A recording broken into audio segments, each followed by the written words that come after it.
Welcome to the Advanced Swimming Performance Podcast, sponsored by Commit Swimming, the smartest workout log. Just type a set and Commit instantly calculates the data for you. To learn more, visit commitswimming.com. John and I highly recommend it. John, how are you today? Oh, I'm doing well, I've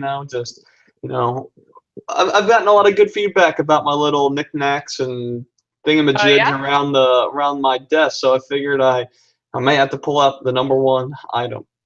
Pull out your number one thingamajig. Let's see what a thingamajig really is. Well, we say even more than a thingamajig here. So at our core, our Uh-huh. physical therapy personal training company in Santa Clara, we have a holiday party every year. Oh, boy. And Okay. this year we went with the ugly sweater theme, of Yes. course. So, of course, not everyone gets involved.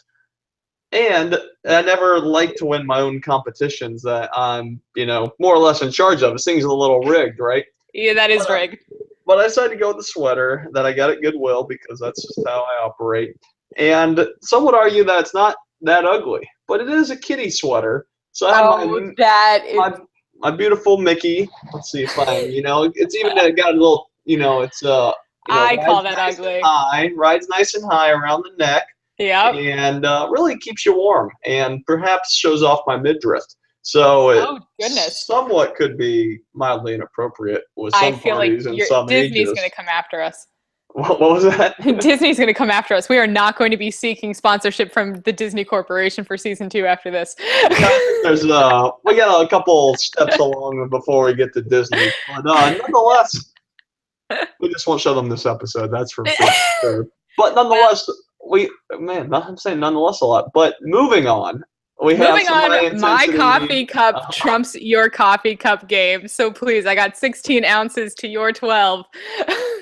I know. And And I got the oh, convertible travel mug. So what's up? that is nice. And a hand.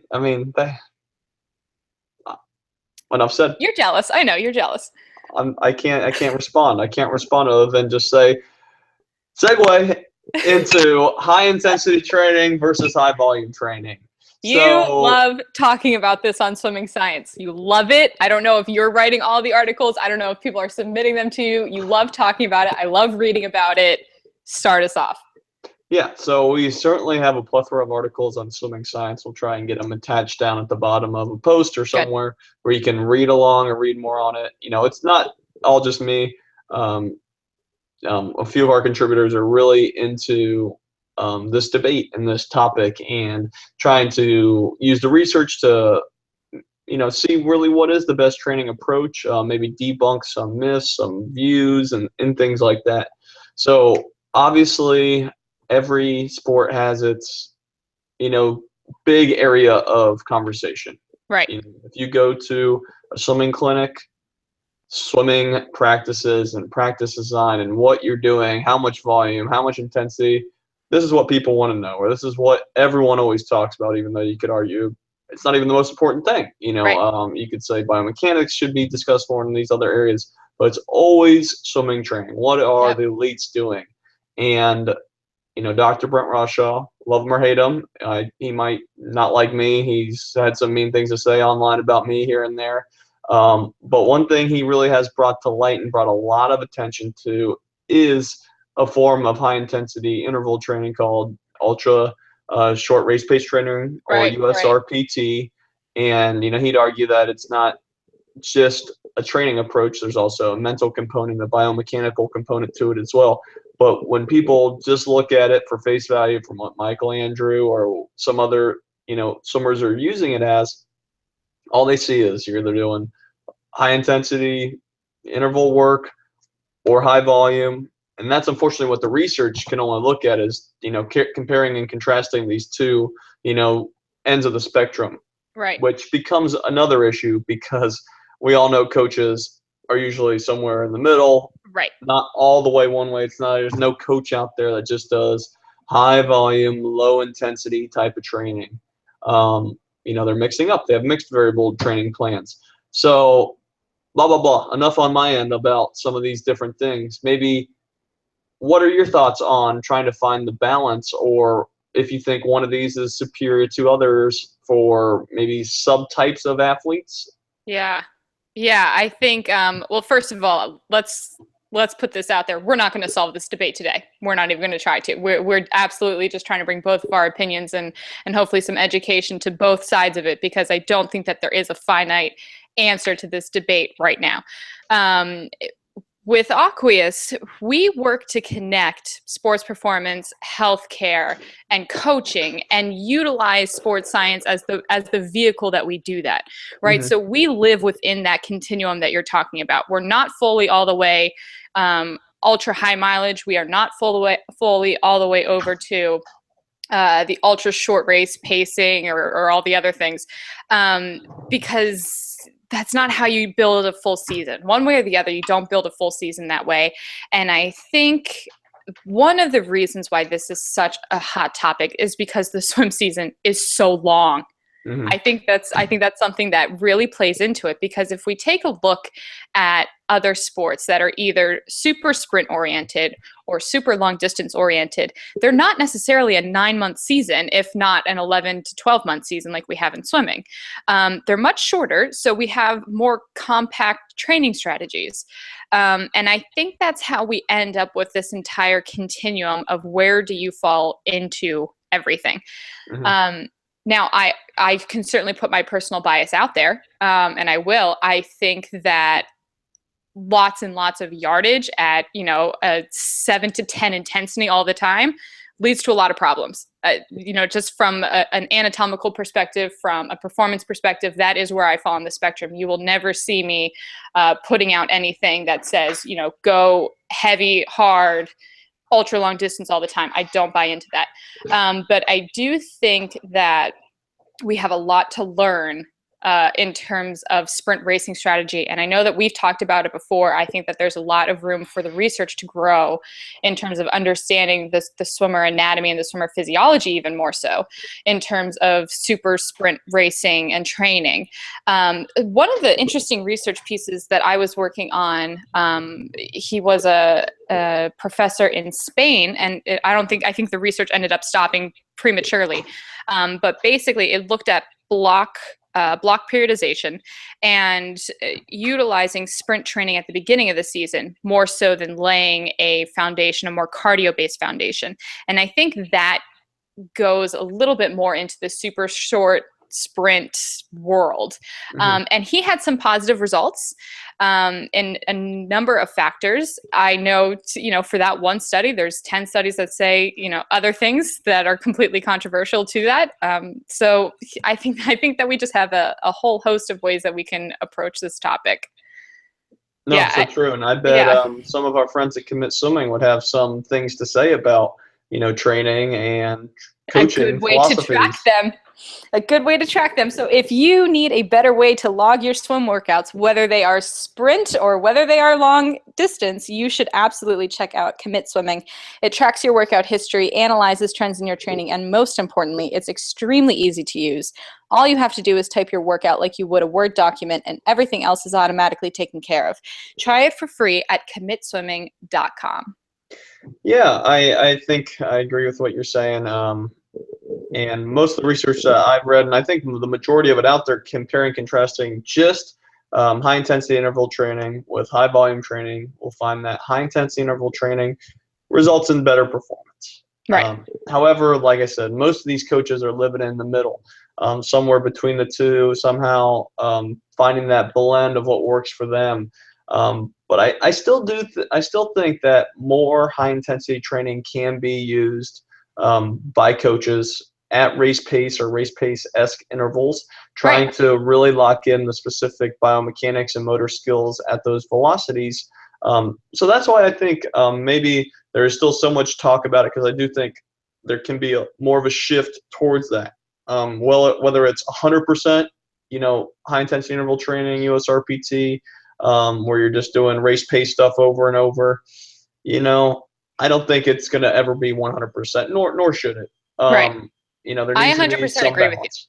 I 100% agree with you. I think, at the risk of probably getting a lot of hate mail, I think that we can do a lot to better train the way that they need to race. And I think that's what it really comes down to. You can't expect a human body to be trained for endurance and then ask it to sprint. That goes against pretty much every proven physiological method out there. And I don't see why would we be afraid to practice racing consistently? If you have an athlete that is built anatomically, physiologically to be a super fast sprinter, let them do that and let them thrive and practice that rather than trying to make them mid-distance or endurance. The body just doesn't always work like that. Sometimes we have people that are successful, but I think that's more the anomaly than the norm. No, I certainly agree. And I think, we're on the same page and the research is starting to show that. But, as much as positive we're throwing towards maybe the high intensity, shorter stuff, we have to think of maybe some of the negative effects as well. If someone is performing or being requested to do such a high intensity over and over and over, perhaps the mental or the neurological, negative effects may accumulate over time, making it challenging. Obviously, if someone wants to, replicate race performance, doing races and competition would be the best way to do it. But you can't really request someone to go their top racing speed, I'd say, every day, every race, all the absolutely time. Not. Or it's just going to be, burning that candle and even maybe losing that, positive effect of doing something at a competition or at that environment. Absolutely not. And I think you made a really good point. I think we need to put some parameters, on this scenario that we're talking about. If you are doing the race strategies, the race training, make sure that you're putting in a lot of rest time. It might seem like a waste of a practice, but if you have an athlete doing a super sprint race, give them multiple minutes, like multiple minutes of rest, not 30 seconds, not 45 seconds. I will have an athlete go and do that and then rest for 7 to 10 minutes. And I think that's where we kind of mix up different ideas, different training methodologies, different coaching strategies. And I think that's, within the world of the continuum, how we can sometimes get confused with different philosophies. If that's the strategy for that day, then make sure your rest intervals reflect that. And if you're going to have someone race consistently over and over again, you might only get them in the water 5 times that one practice, and the rest of the time it's rest. And that's not a wasted practice. That's a strategy for that practice. So let's try to walk away from this conversation with one actionable step for our coaches. What do you think is one actionable way that coaches can, walk away from this debate and be like, you know what, I'm going to try this.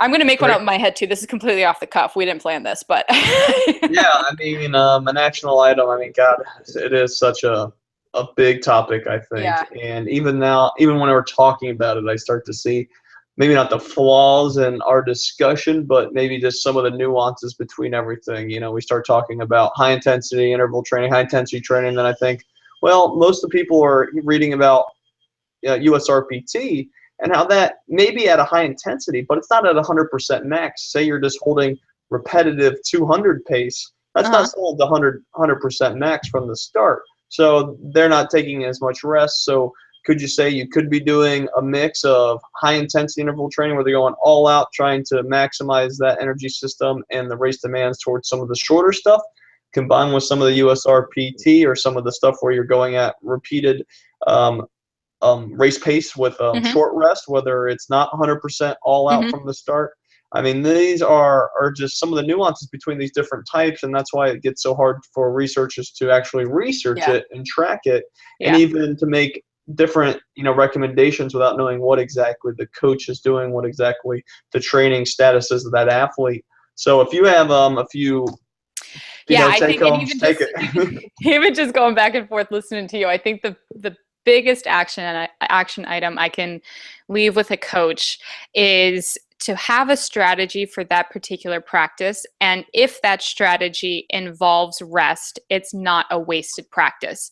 And I think maybe if we break it down to something more granular, this practice, this is our strategy. It doesn't have to be the strategy for the season long. I think that might be a way for both styles to have a place within the world and within the season training.